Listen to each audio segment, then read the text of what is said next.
Hey everyone. Well, it is 3 in the morning here in Washington, D.C., and I just rolled into town. It was a very long day of travel. Took me over 12 hours to get here between flight delays and missed connections and all of the insanity. But I am here not only to vote no, but a hell no on this big abomination of a bill that the United States Senate passed earlier today. Now, I know many of you have been watching this closely. The Senate passed the bill on a 50-50 vote today. It required the vice president to break the tie. There were 3 Republicans that voted no.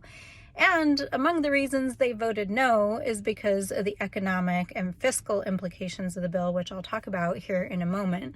But the bill did change a bit since the House passed it. It came back as an 800-plus page bill. But at its core, it's still quintessentially the same abomination. It raises the debt ceiling by $5 trillion. It does $4 to $5 trillion in spending on permanent tax breaks for the ultra wealthy and corporations. It tries to offset some of that spending basically through cruel cuts to healthcare, food assistance, educational assistance, and decimating the environment.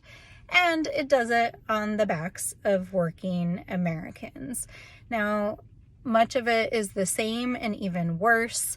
The latest scoring is showing that this bill is going to cause 20 million Americans to lose access to health care. That's through Medicaid, Medicare, and the Affordable Care Act, from a combination of increased burdens that'll be placed on people of all different walks of life. It's mandatory cuts to Medicare, which they promised they wouldn't touch, and is going to be cut by over $500 billion. And it's going to raise private insurance premiums because of how they tinkered with the Affordable Care Act.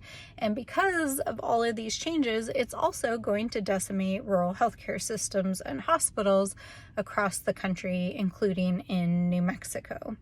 In addition to that, it will cut probably around 5 million Americans off of food assistance. Millions of children will lose access to school meals, breakfast, and lunch. It also changes the requirements for Pell Grants and graduate assistance programs, so it's going to be more difficult to go back to school, especially if you're low income. And even though they cut out the terrible land sale provision of the bill that we all raised our voices to get cut out of there, it still has language that will decimate our public lands through mandatory oil and gas lease sales on public lands in 9 states, including in New Mexico. It has mandatory lease sales in offshores, including in the Gulf and in Alaska. It also has lease sales in sensitive places in the Arctic that have been protected since time immemorial because of their cultural and wildlife value. It has mandatory mining provisions, logging provisions. It decimates incentive programs that were put into place to help with the transition to a clean energy economy. It cuts funding that helps seniors access assistance for their heating bills. I mean, it's a lot. It's hard to even encapsulate everything that's in this bill. But the thing that gets me is that in addition to all of that, it's actually really, really bad for the economy.